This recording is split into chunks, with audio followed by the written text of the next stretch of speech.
بسم الله الرحمن الرحيم نحمده ونصلي على رسوله الكريم قال رسول الله صلى الله عليه وسلم إنما الأعمال بالخواتيم أو كما قال عليه الصلاة والسلام۔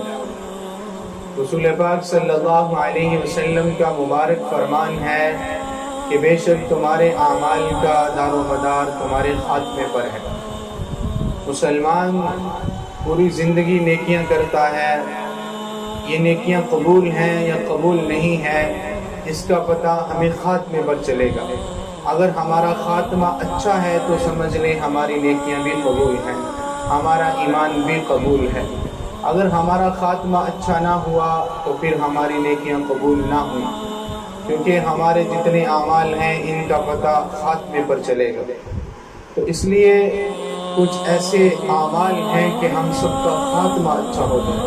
بڑے بڑے علماء بزرگ یہ دعا کرتے تھے کہ اللہ ہمارا خاتمہ اچھا فرما، بلکہ انبیاء کے بارے میں آتا ہے، حضرت یوسف علیہ السلام دعا فرما رہے ہیں توفنی مسلما والحقنی بالصالحین۔ سبحان اللہ، کہ اتنی زیادہ فکر ہے کہ اللہ خاتمہ، حالانکہ نبی کے بارے میں یہ سوچا بھی نہیں جا سکتا، لیکن پھر بھی ہمارے لیے بہت بڑا سبب ہے کہ ہمیں اپنے خاتمے کی فکر ہونی چاہیے۔ بہت بڑے بڑے علماء رویا کرتے تھے کہ اللہ ہمارا خاتمہ بھی ایمان فرما۔ تو اس لیے ہمیں بھی اپنے خاتمے کی فکر ہونی چاہیے۔ اگر ہم ایمان پر مر گئے، ہماری کلمے پر موت آ گئی، تو رسول پاک صلی اللہ علیہ وسلم کا فرمان ہے، معاذ رضی اللہ تعالی عنہ روایت کرتے ہیں، من آخر کلامہ لا الہ الا اللہ فقد دخل الجنہ، کہ جس کا آخری کلمہ لا الہ الا اللہ ہوگا وہ ضرور جنت میں داخل ہوگا۔ تو ہم کون سے ایسے اعمال کریں جس سے ہمارا خاتمہ بالایمان ہو؟ فرمایا کما تعیشون تموتون، کہ تم جیسی زندگی گزارو گے ویسی موت آئے گی۔ اگر زندگی اچھی ہے تو موت اچھی ہے، اللہ کی مہربانی سے، اللہ کے فضل سے، اللہ کے چاہنے سے۔ اگر زندگی اچھی نہیں تو موت کا کوئی پتہ نہیں، اچھی آئے یا بری آئے، یہ اللہ جانتا۔ بہرحال یہ قاعدہ ہے شریعت کا کہ تم جیسی زندگی گزارو گے ویسی موت آئے گی۔ اگر ساری زندگی زبان پر اللہ کا ذکر رہا، اللہ کی بڑائی رہی، اللہ کی نعمتوں کا شکر رہا، تو انشاءاللہ موت کے وقت بھی یہی چیزیں زبان پر آئیں گی۔ اگر ساری زندگی زبان پر گالیاں رہی، غیبت رہی، چغلیاں رہی، اور لوگوں پر تنقید کرنا رہا، اور دیگر جو ناجائز امور ہیں وہ زبان پر رہے، تو پھر موت بھی ویسی آئے گی۔ موت کے وقت بھی زبان پر ویسے ہی کلمے آئیں گے۔ تو چند ایسے باتیں سنیں، ایسی باتیں ہمیں سمجھنی ہے کہ جن کی وجہ سے ہمارا خاتمہ بالایمان ہو۔ چند ایسے اسباب ہیں۔ پہلا سبب کیا ہے؟ فرمایا نظر کی حفاظت کرنا، نامحرم سے اپنی نظروں کو بچانا۔ یہ ایک ایسی چیز ہے جس کی وجہ سے اللہ خاتمہ بالایمان فرماتے ہیں، کیونکہ حدیث میں آتا ہے جو اپنی نظر کو غیر محرم سے بچاتا ہے اللہ اس کو ایمان کی حلاوت نصیب فرماتے ہیں۔ اللہ علیہ قاری رحمۃ اللہ علیہ فرماتے ہیں یہ بات آئی ہے کہ ایمان کی حلاوت جب دل میں ہو جاتی ہے پھر دل سے کبھی نکلا نہیں کرتی۔ تو اس کا مطلب یہ ہوا غیر محرم سے اپنی نگاہ بچانے کا انعام ایمان کی لذت، ایمان کی لذت کا نتیجہ اچھی موت کا نتیجہ جنت میں داخلہ ہے۔ تو اس لیے ہمیں چاہیے، آج سب سے زیادہ جو گناہ ہونے والا ہے وہ نظروں کی بد پرہیزی ہے، بد نظری ہے، جو ہم سب سے زیادہ گناہ کریں۔ اس لیے اگر ہم چاہتے ہیں کہ مرتے وقت کلمہ نصیب ہو جائے تو ہمیں کلمہ یہ کام کرنا پڑے گا کہ ہم اپنی نظروں کی حفاظت کریں۔ دوسرا جو سبب ہے کہ ہمارا ایمان پر خاتمہ، وہ ہے اپنے ایمان پر شکر کریں۔ یہ آج مغرب کی ایک چال ہے کہ ہمیں اپنے ایمان سے متنفر کر رہے ہیں، مسلمان ایسے ہیں، مسلمان ایسے ہیں، حالانکہ مسلمان ہونا سب سے بڑی نعمت ہے۔ اگر ایمان پر شکر کریں گے تو فرمایا اللہ اس ایمان کو بڑھاتا جائے گا۔ ایک وقت ایسا آئے گا کہ اللہ تعالیٰ مرتے وقت بھی یہ ایمان قائم اور دائم رکھے گا۔ کیونکہ اللہ کا فرمان ہے لئن شکرتم لأزیدنکم، کہ تم شکر کرو میں تمہاری نعمت کو بڑھاؤں گا۔ تو ایمان بھی ایک نعمت ہے۔ اللہ نے خود قرآن میں فرمایا اليوم اکملت لکم دینکم واتممت علیکم نعمتی ورضیت لکم الاسلام دینا۔ یہ ہمارے لیے نعمت ہے ایمان اور اسلام۔ تو یہ کوئی بھی نعمت ہو، دنیاوی ہو دینی ہو، شکر کی برکت سے اللہ بڑھاتے ہیں۔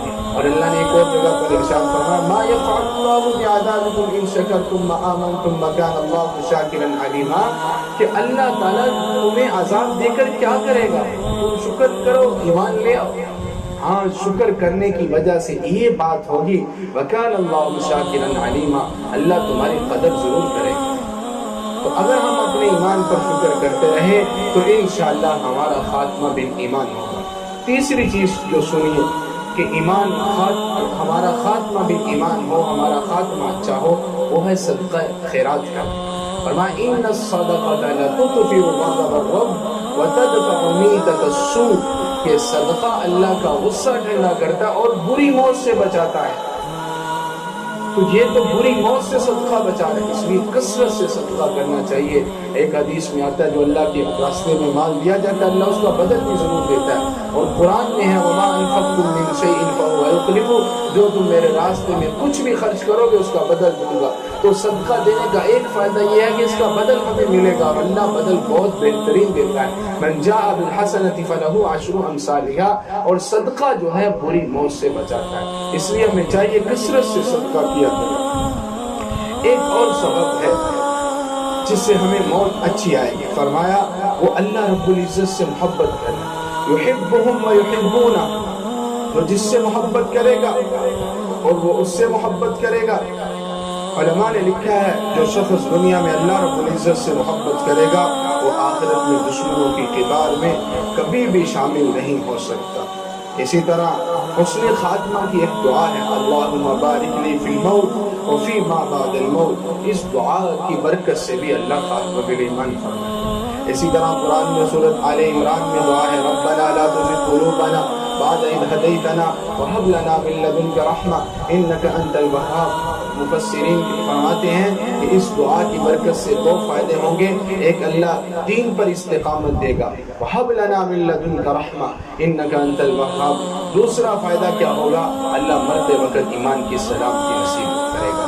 تو یہ دعا ہر نماز کے بعد پڑھنی چاہیے، بلکہ اللہ سے مانگنی چاہیے۔ اس دعا کی برکت سے اللہ دین پر چلاتا ہے، دین پر استقامت دیتا ہے، اعمال میں استقامت دیتا ہے، اور مرتے وقت اللہ تعالیٰ ضرور کلمے والی موت نصیب کرتا ہے۔ اسی طرح ہمیں چاہیے نماز کی پابندی، فرمایا جو نماز کی پابندی کرتا ہے اللہ تعالیٰ جب اس کی موت کا وقت آتا ہے اللہ اس کے پاس فرشتے بھیجتا ہے جو شیطان کو دور مار بگاتے ہیں، اور فرشتے اس کو کہتے ہیں تیرے ایمان کا وقت آ گیا ہے تو دعا پڑھ لے، اور وہ دعا پڑھ لیتا ہے اللہ رب العزت اس کی روح، فرشتہ اس کی روح کھینچ لیتا ہے۔ تو اس لیے نماز کی پابندی سے بھی خاتمہ بالایمان ملتا ہے، مسواک کی پابندی سے بھی خاتمہ بالایمان نصیب ہوتا ہے۔ تو یہ چھوٹے چھوٹے اعمال ہیں۔ فرمایا جو اذان کے بعد دعا پڑھتا ہے اللہم رب هذه الدعوۃ التامہ الی آخرہ، اس دعا کی برکت سے رسول اللہ صلی اللہ علیہ وسلم نے ارشاد فرمایا جو پڑھے گا اس پر میری شفاعت واجب ہوگی۔ تو جس پر رسول اللہ صلی اللہ علیہ وسلم کی شفاعت واجب ہو جائے گی اس کو وہ ایمان پر مرے گا تو شفاعت واجب ہوگی۔ تو یہ چند چیزیں تھیں، یہ ہم ان کو ضرور ذہن نشین کر لیں اور ان پر عمل کریں، انشاءاللہ اللہ تعالی ہمیں مرتے وقت کلمے کی دولت سے مالا مال کر دے گا، اور جس کا آخری کلمہ لا الہ الا اللہ محمد رسول اللہ ہوگا، رسول اللہ صلی اللہ علیہ وسلم کے فرمان کے مطابق فقط دخل الجنہ، اللہ اس کو ضرور جنت میں داخل کرے گا۔ اللہ تعالی عمل کی سمجھ کی توفیق عطا فرمائے۔